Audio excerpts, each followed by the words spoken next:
Welcome, everybody. Another episode of How to Speak Maintenance. I was unfortunately not able to attend the last one, so I'm excited to get back into it. As I said, this is How to Speak Maintenance, where we dive deep into the world of apartment maintenance to help identify opportunities and new tools, as well as demystify the world of facilities maintenance so that property managers and owners can better understand what our maintenance teams are going through and how we can best support them. My name is Jason Fein. I'm here with Becca Ramati from the Texas Apartment Association Education Foundation. So, welcome, Becca. Thank you for putting this on again. Before we started today, I was wondering if there was I want to highlight the TAAEF before we got into the nitty gritty, and maybe there's some new tricks or tools that are on your guys' website that you want to talk about? Sure. Well, thanks. So TAAEF is the Texas Apartment Association Education Foundation, and we focus on really three things: bringing new people into the industry and helping them find their career home in the apartment industry. The second is to help TAA members to be the best employers they can be and to better recruit, retain, and advance their people. And the third component of what we do is really focusing on emerging leaders. And we have our Be the Next Ambassador winners. And so we take all the people who have been involved in that and try to give them some pathways into getting involved with their local associations and getting some more training and new programs. So we're busy, but we love to bring new people into the industry and then help those people once they're here to grow and to further their careers, but also further the excellence of the industry. So thanks, Jason. Yeah, you bet. I love what you guys do, and you have a lot of great resources. So if you haven't checked it out yet, please go to their website. So TAA members can go to the TAA.org. And once you log in, there's a whole resource center of both things from TAAEF, but also TAA has some great resources there as well for you to check out. Great. Well, today I'm excited. We have some special guests with us, both with Greystar. So I'm great. We've got the duo of Cassidy and Socrates. So Cassidy, Ristad, would you mind talking to the group about what you do for Greystar and how long you've been there? Of course. So I'm Cassidy Ristad. I am the Talent Acquisition Advisor for Greystar in the Austin and San Antonio regions. I have been with Greystar for just a little over 3 years now, but my background, I actually was on site before. I did leasing and assistant manager. Before that, I had done recruiting, and then now I get to merge kind of the best of both worlds and help with recruiting and property management. So I love it. Nice. Thank you for joining us. And we also have Socrates Flores, who's a maintenance manager with Greystar as well. Would you mind introducing yourself to the listeners? Yeah, thank you for having me. My name is Socrates Flores. It'll be 4 years in June with Greystar, but I've been in the property management maintenance industry for 14 years now. And then I've been in a leadership position since 2018. So I've been onboarding and deboarding maintenance techs for a while now. That's great. A lot of experience. And this is going to be a very healthy conversation, I think. So today we're talking about maintenance hiring and the hiring process and what can maintenance teams and office teams and recruiters do to better help prepare for the summer season or just for the regular year, right? I mean, hiring maintenance doesn't start at the summer. It's all year round. So first off, I kind of want to understand the role and had some questions to kind of help the conversation flow. So I thought maybe Socrates, I think maybe you can be able to really head us off on this one. So in your eyes, what are the key responsibilities of an apartment's maintenance tech? So at Greystar, our service technicians or maintenance technicians are responsible for addressing our service tickets. It's their primary responsibility, service tickets. But then on top of that, there's also some general responsibilities as far as like teamwork goes. Speaking for my team specifically, everyone is assigned some morning duties to make sure that the property's good and ready to go before the office opens. So everyone has a little section that we walk, check for trash, make sure hallways look good. And then once we get into that, we get into our little morning huddle. We go over service tickets. If we're low on service tickets, which is rare, then we find other stuff to do, right? There's always something to do. So if we have, if we need help on, getting moving units ready, they'll jump in, get those ready, and then any common area repairs that need to happen. So our maintenance techs are pretty much the jack of all trades. They kind of fill in wherever they're needed. Yeah, that's right. Do you think that it varies from property style to property style, the high rise to a garden style? Yeah, there are some distinctions. The high-rise buildings have different systems and different setup than a garden style. The responsibilities may be a little different. Also, the team size can kind of carries into what your kind of your duties are. When I was coming up through the industry, I was fortunate enough to end up on a big team where, as a service tech, I didn't have to do grounds. I just got in and started doing stuff because we had a big enough grounds team where they took care of it. But nowadays, it's kind of rare to have those big teams. So everyone gets a little bit of everything. But yeah, like different property styles, different size team sizes is going to affect what your daily responsibilities are. Yeah, I feel your pain. There are different size teams. You might be able to specialize with the larger team, right? Whereas at a garden style, we need you to be able to do a lot more different skills. So, what certifications are most important for maintenance professionals in your eyes? So for our service techs, the kind of like the one right off the gate that everyone's looking for is their EPA 608, preferably universal, but at a minimum, your type 2 and your core, because that's a lot of what we work with. And then always a plus, something I always encourage my techs to get is their CPO certification, especially if they're looking to grow in the industry, if they want to get into a leadership role. It's something you're going to need. And then your OSHA 10 never hurts. Yeah, those are great. What about computer skills? We were talking a little bit before the call, as Oh, yeah. technology changes and we require more work in the computer. How do you determine if they have the right computer skills to be able to complete the job? Yeah, so it's definitely with the direction the industry is heading as far as technology wise, like everything is app based. I think on my phone I have at easy like 5 apps for different like inspections, tracking service requests, warranties. So it's definitely something that we as leaders who hire, it's questions we need to start asking as far as like how comfortable do they feel using computers, using apps, using their phones, being able to log in and out, and just having that basic understanding of technology, because it's we're not going to go backwards on that. It's only going to go forward. So, hiring a team that is able to, log into those apps, fill out those inspections, close out their service tickets, without having to rely on the office to do it for them, is a really big plus. Definitely. All right. So we've identified what we're looking for. Now we have to source them, right? So, Cassidy, I see this as being definitely down your purview. So where do you typically source candidates for maintenance tech positions?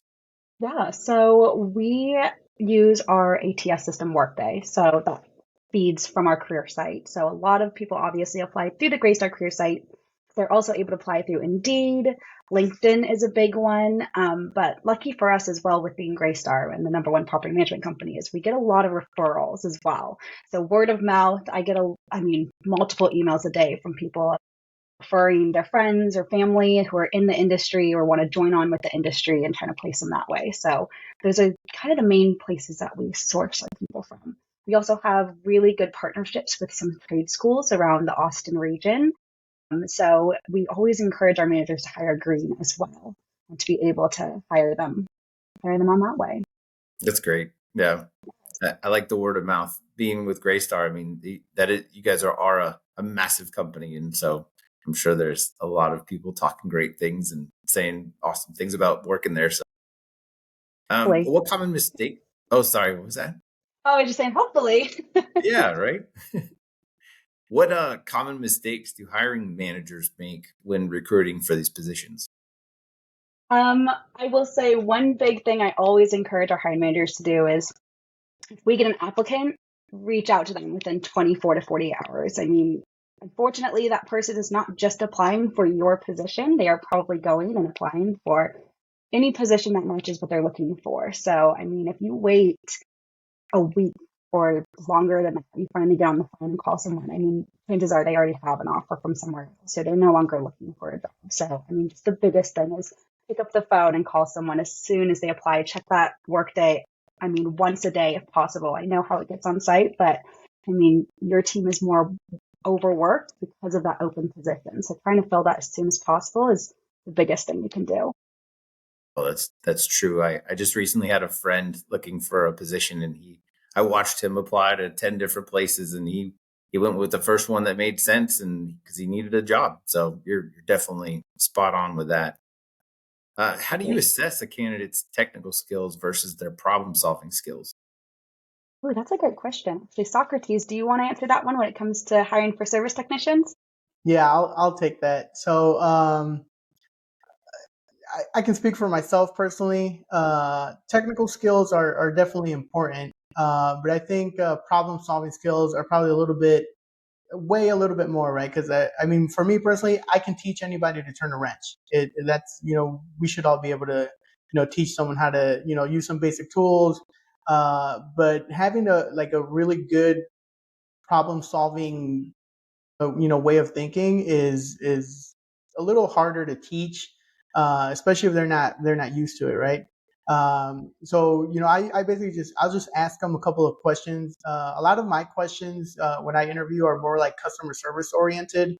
Just kind of like, hey, if you run into a situation where a resident is escalating, a simple service request, like how do you approach that? And I have them walk me through and it's fun watching their brain kick in and their gears start turning on, like, how do I get myself out of this situation, and usually just let them work themselves through the problem, right? And you ask them a couple of technical questions, like how to fix a leaking garbage disposal. But for me, I when I'm hiring, what I'm looking for, I'm definitely more heavier on the problem solving skills, because it's with in our industry we have something called on call, and so when you're out there in the middle of the night, right, you need to be able to solve those issues, sometimes on your own. So problem solving is definitely a little more critical than technical skills come in, but the problem solving will get you out of a lot more than your Well, technical and I know skills. Jason and I have Definitely. talked about this before, but the idea that attitude might trump both of those things, because you can teach technical skills. You can probably teach problem solving, but you can't necessarily teach a good attitude or an attitude of a good work ethic. And so I don't know how that plays in for y'all, but that's something that I think, as we're trying to bring new people into the industry, something that we try to highlight a bit. No, I love that. attitude is definitely the biggest factor for me when I'm putting my teams together, because I need to make sure that everybody's going to get along, like everybody's going to be on the same page. And so I've always said, as long as you have the right attitude, the drive to learn, um, I can teach you everything else. But if I get someone who is just coming in to put in their hours and collect a check, it's not gonna work out. That's why when during my interview process, one thing I like doing is setting a clear expectation of what they're getting themselves into. I know a lot of us, kind of going back to like what's a mistake that hiring managers make is we'll try to downplay how laborious or how difficult this job is, trying to get someone in the door. And then once they're in the door and summer season hits and it's like go go go go go, and then they're like, hey, this isn't what I signed up for, or this isn't what I was told was going to happen. So I like letting them know right out the gate, like, hey, right now coming in, especially when I put my team in, we were at the beginning stages of a lease up. So I told them, hey, right now coming in, everything's going to be, kind of easy, kind of coasting through, just, cleaning stuff, checking stuff. I'm like, but we're going to get to a point where like this place is going to fill up. Service tickets are going to start coming in. The leasing team's going to, hit their stride, and, we're going to have like 30 to 40 move-ins a month. And I'm like, it's going to get, a little stressful. And so every single member of my team, I gave them set that expectation for them.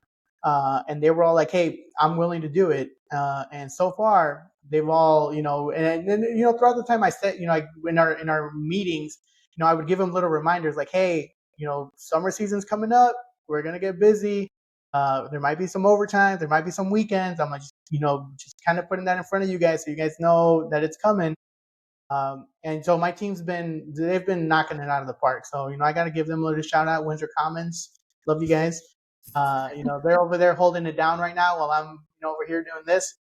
So, they've been doing a great job, but it starts with that setting a realistic expectation of what, they're getting into. I couldn't really agree. fast to piggyback off that one. I'm very, very big on transparency. I mean, maybe almost to a fault, but I would rather tell someone up front what the challenges might be or what they might run into so they're prepared for that versus me having an open position again in 30 days. To touch on the technical skills versus problem solving, I will say we have what's called the Global Interview Guide here at Greystar. And that's one thing I really love for our managers to utilize, because while they might go over the technical skills, this goes a little bit more into someone's integrity or problem solving of, oh, you ran into a challenge, how did you overcome that? And then seeing how would that play into if that came up at their property. So always a really good tool to utilize, even if you pull just one or two questions from them. Oh, it's a guide to help with personal. Yeah, it has some good questions. Yeah, it has some really good questions just talking about just problem solving, how someone comes into, oh, you had an upset resident. How did you approach that person? Because same thing like Socrates says, we hire people who are green to the industry a lot. And so I'm very point blank with them that most of us fall into property management and it sucks us in and we can never leave. But sometimes people come into property management and they realize that this industry is not for them because it's not. So, I mean, you never know. Yeah. I like the idea of arming your managers with the right tools. Some people might be great managers and they might not be great interviewers. And so you're putting them in a position where they have to interview these maintenance technicians. And if they're just hiring for emotion, hiring off of emotion, they've got this open position. It's been open for a really long time. We've got a lot of tickets. I need to get a warmer body in. You're just setting yourself up for a disaster. Whereas if we ask them the right questions and we really dig in and utilize these tools, that's amazing that you guys built that guide for them. I think that's a great way to make sure that your hiring manager's doing the right thing. Nice. Well, you identified the positions, you've interviewed. Now it's under retention and growth, right? We got to make sure that we keep them. Otherwise, I might steal them at Dominium if Greystar is not going to keep them. So what strategies help in retaining your skilled maintenance workers? I think Socrates, do you have any just from actually living and breathing it? Is there anything that you've gone through? For me, personally, as a maintenance manager, right? As a maintenance leader, it's investing in your team. It's pouring into them, having these one-on-one meetings, finding out what their goals are, where they want to go, and then actually putting a plan together and working on it to get them to where they want to be. People who feel like they're valued, they're appreciated, and they have a target, they have a goal, they have a direction that they're going, will, you develop rapport and loyalty with them. If you're the type of hands-off manager who's like, hey, I hired this guy, here's some tools, or here's some stuff, good luck, go figure it out. You're going to burn them out, and they're quickly going to look for somewhere else to go. And that's just on the basic stuff. Like just being a leader is that. Then on top of that, Greystar does a great job of putting on appreciation events. We have our awards event. We do quarterly awards to recognize team members who outstand. I just had our housekeeper and our groundskeeper win a quarterly award this last award for growth and teamwork. Our skill point hire, he won the growth award last year, and he won the growth award of the year. And so, I mean, there's a lot of recognition. Greystar does a good job of doing that. Employee appreciation week, we went out, had some fun, so that's always good. But yeah, just investing and pouring into your team, and then just making them feel valued and appreciated goes a long way. Definitely. Yeah, and I'm going to cut in there because Socrates kind of glazed over it, but he himself won our Service Supervisor of the Year award as well. He's humble. Yeah, I know. No. I was like, you're not going to get past that. So he also won an award, which was amazing. But yeah, I will say, just to quickly piggyback off that, I'm very, very big on that as well. I mean, I love working for Greystar. I've always said I'd rather wake up every single day and love my job than make hundreds of thousands of dollars, millions of dollars. But the second my eyes pop open in the morning, I go, I hate my life, or I hate my job, or I can't wait to retire. I really feel like that sheds years off your life. But I'm really big on following up. So if I hire someone, I have a service supervisor down in San Antonio. That's a great example of this. Is he came to a career fair. He showed up early to the career fair. He beat me. He was the one who opened up the door for me so I could set up for that career fair. And I was like, okay, we got to get this guy in somewhere. He ended up joining on with us. And I saw him at an event that we had in San Antonio. And I asked him, I was like, oh my gosh, how are you liking Greystar so far? Because I was on site, but I was never on site for Greystar. So does everything that I say translate when you actually join on with us? And he looked at me and he's like, Cassidy, I have never worked for a company that values our people so much. He's like, I've never been to an event like this, the size that it's at. He's like, I will not be going anywhere anytime soon. I was like, I love hearing that. That just makes it so much better for me to be in my role versus people looking at me being like, I hate it here, get me out. And I'm like, oh my gosh. So knowing that I'm bringing people on and they love that where they work as well is Well, really, and really big I for have me. to imagine, Cassidy, the cost of, and Socrates, the cost of you pouring into those employees and taking the time to make sure that they feel valued, that they're learning more, that they're growing is much less than having to find a replacement every, whatever the time period is. It's a big difference. And it not only affects that one person, but affects the whole team. So taking that time to pour into them, whether they're an intern even. And, Socrates and I met last Friday in person at the graduation of the apartment maintenance technicians program with Goodwill, and Camden and RPM and Greystar are our pilots for this program here in Austin.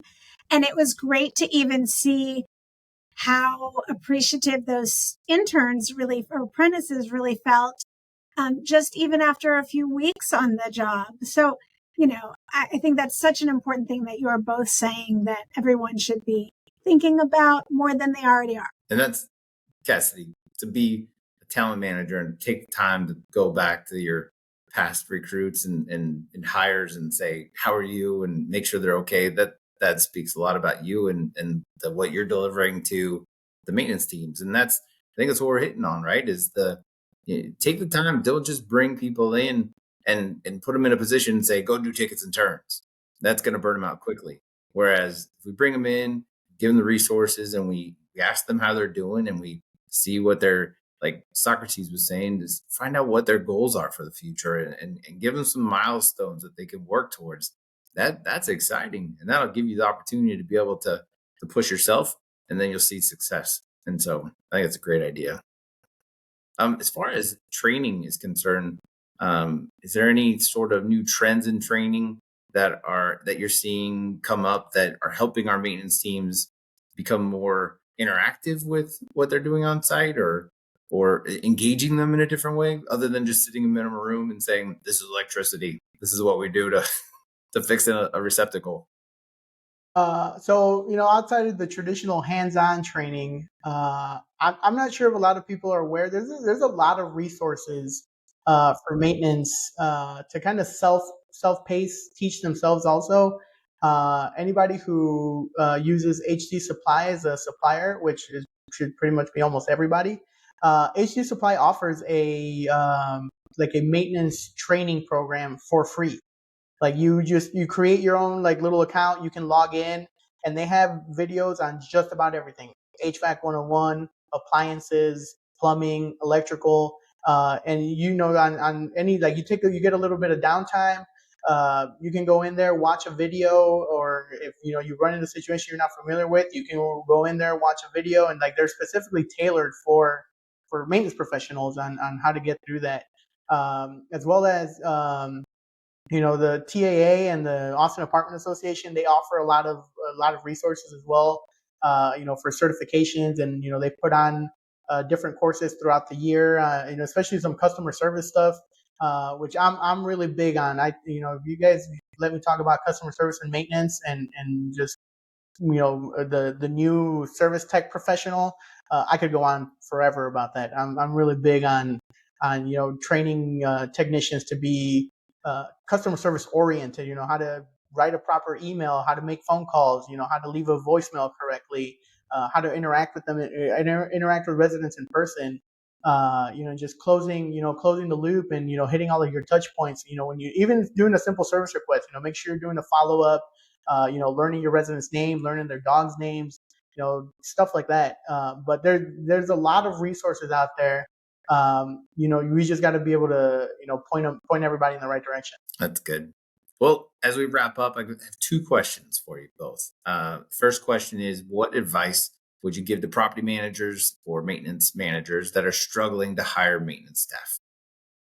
I think me and Socrates both agree with this. I agree. I mean, like we said, we partner with a lot of trade schools, a lot of just schools in general, HVAC schools, many colleges in the area of people who maybe 4-year degrees isn't their path. Maybe it's going to community college and then going into trades or going into on-site leasing or whatever it is. I myself am an example of one as well. But I will say, I mean, I agree. They have no bad habits. You can really train them to do exactly kind of your expectations on things. And that's the way they're going to do it moving forward, because that's the way that they were taught to do it. Socrates, do you have anything to add to that one? Exactly everything you just said. Give the green guy a chance. Give them a chance. You'd be surprised. But in hiring a green person, you also, as a service manager, you have to be ready to invest the time. You have to be ready to invest the time in teaching them, training them. Have the patience, because they're going to make mistakes. They're going to have a lot of questions. And you have to be ready to field all those questions, answer them. Is it frustrating sometimes? Yeah, but what job isn't, right? And it's really what's going to make you stand out as a leader in maintenance is how you handle that frustration, and then that's going to also reciprocate your team, how your team's going to respond to when you need something. So hiring the green guy, for me, has worked out, because, like Cassie said, we get to mold them into what we need them to be, and then hopefully they spread their wings, leave the nest, and then they go be a great technician for someone else. And I have to put in a quick plug for this, because as you were mentioning that, Socrates, last year, TAAEF, or 2 years ago, put out a maintenance apprenticeship guide, which is basically not every city has a Goodwill or a community college who's putting on a program where people can learn those skills. So here, what we have is a guide, step by step, week by week, month by month, for how you can train a green, new to the industry person in maintenance. And so that is in the TA Resource Center, and definitely worth a look, no matter if you're in that kind of program or not. It's just a good guide to have. Yeah, I couldn't agree with you guys more. I think the vision is, you hire the green person, you train them, you build them into the future maintenance supervisors and the maintenance directors and the facilities managers. And then you're just bringing new people in the entire time. And that growth helps people want to stay there. And then your engagement, and I feel like it just trickles into everything. So I really appreciate everything you guys have brought up today. My other question is, do you see any industry predictions for hiring trends in maintenance over the next few years? Everybody always says AI and stuff, right? We always Yeah. Well, that's actually exactly what I was going to say, is obviously we see AI everywhere right now. I will say that's thankfully the least of our concerns when it comes to the trades. Is I don't think AI will be replacing our trades people anytime soon. I don't think that's hopefully possible. But even with that, I mean, I will say technology is coming to the industry more and more. So I think being still technically savvy, even if you aren't using AI for your role as much, is still a really, really big thing to do. Socrates, I think you are the same way with your team as well. Yeah, no, our team, from my housekeeper all the way up to my service tech, they're all have a good understanding of how to work a computer and get in there and do their inspection. But yeah, the AI thing is definitely more forefront now. I actually, in our last, I think it was our maintenance huddle on Tuesday, we talked about using AI to polish up your emails, right? It's like type it up, put it in there, have it clean it up, and then use it, like make it your own. Like just making sure like you're cleaning it up. But one thing I touched on is like don't use AI as a crutch. Like it shouldn't be your solution to it. Use it as a learning tool. Have it fix it for you, and then learn from that. And so eventually, you're writing your own emails. Uh, the correct way without having to rely on AI to do it. But it's definitely the trend is definitely more technologically based, but it's like Cassidy said, technology is not going to replace our trades. I've always said I do this job because it's job security, because it's like good luck getting a robot to do what I do. I'm excited though to see if AI could be able to look at hiring trends and industries that we're hiring people from and be able to predict where we need to talk, which industries we need to go to next. That's what I'm kind of interested about seeing. So, well, that's a wrap for today's episode. Cassidy and Socrates, I really appreciate both of you guys jumping on with us today and talking through this with us.